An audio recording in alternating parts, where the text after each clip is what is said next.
Here's how I'd get my first 5 clients if I started my SMMA again. So first things first, build up a lead list. A list of as many contacts as possible, 100 maximum. And I'm gonna say this now, this wasn't my idea. This is just something that I've taken from Alex Hormozi and put a twist on it. Just so if you've seen something similar to this before, it's not my own idea. I've just put my own twist on it and found a lot of success in the SMA space for this. So first things first, lead list, 100 leads. These can be warm leads, these can be cold leads. If you know people that run businesses or own businesses, you're in a massive advantage. If you've got a parent, for example, that runs their own business, you're at a massive advantage here. You've built out the lead list. So the lead list should have the business owner's name, the location of the business's name, the business's email, and the business's phone number. Those 5 things are imperative. Those are the 5 fundamentals that you need. Then what you're going to do from there is you're going to call the leads. You're going to call the leads and say, I'm going to give you my services completely free, no charge whatsoever. And you're not going to say for how long, you're just going to say you're going to offer it for free. Then what you're going to do from there, 5 people out of those 100 are going to raise their hand and be like, I'm interested in that. I'm interested in how you can help our business. Then you've got the experience part of it. So you're going to take those clients on board. It's going to give you experience in sales, so just how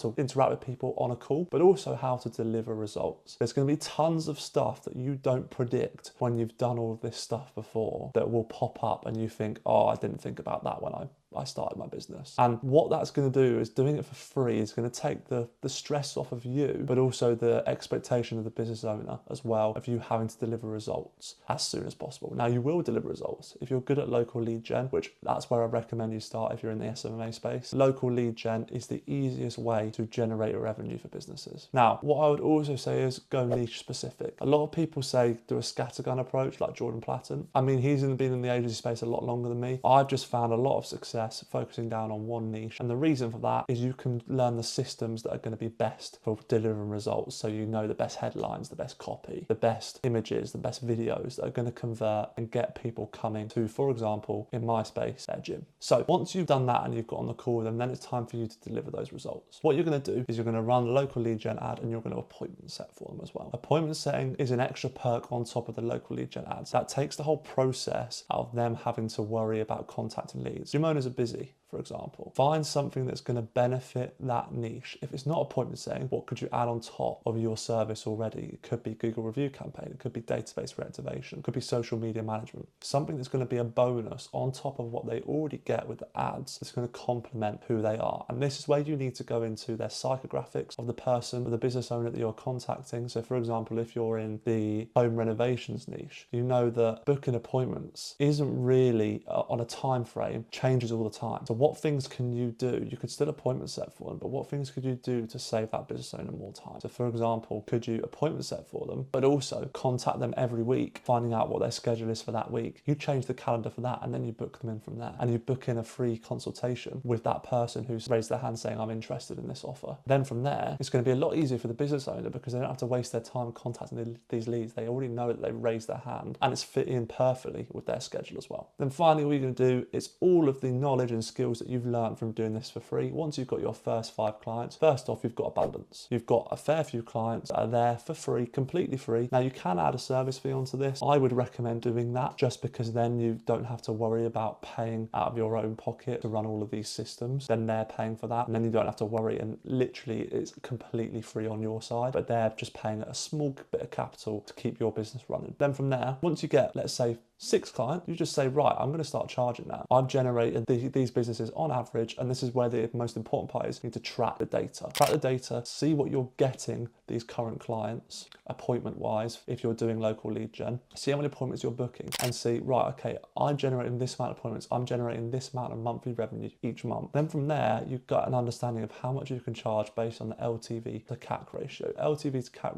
ratio is the customer's lifetime value compared to the CAC, which is cost to acquire a client. So you need to work out that. Once you've worked out that, then you know how much you can charge someone. So for example, if we're at 210 LTV, so the lifetime value of one customer is £210, and the CAC ratio, let's say we get is £10. Okay, it costs £10 to get a customer. And then from there, we know that that business is in £200 profit. Okay, from there we can work out, let's say we get them 5 new customers each month. That's £1,000 worth of revenue in total over the average LTV of that customer. Therefore, I know I'm confident in charging, for example, £500 or £600, and they're going to be 400 plus revenue over a period of time. And if they keep on for even longer, then they're going to make even more money. So it's easily justifiable. Then from there, all you do with the clients is justify it through the pricing model. Sit back, say to them, look, if you can afford this, fantastic. If you can't, and this is the most important thing, I would never walk away from a client if you have a good relationship with them. I would always make sure that you can accommodate them in some way. Now, if you've got such an abundance of clients and you can be like, yeah, you know what, I'm going to say, if you can't match this price, see you later. I would always say they'd find a way to work around it. So for example, could you go pay per appointment basis? In some cases, if you can deliver good results, I would recommend going pay per appointment basis. And the reason for that, you can charge more. You can charge more in the long term, but in the short term, it doesn't seem as much. For example, if you're charging 10% of 210 LTV, that's £21 per appointment. If you're guaranteeing, let's say, for example, 20 appointments, that's £420 for 20 appointments booked in a month. If you can book more than that, fantastic, then you're going to make more money. However, I would always do it based on what you think is best for your niche and your business owner. So work around that, find what works best, but these are the steps that I would take for acquiring my first 5 clients if I started my SMA again.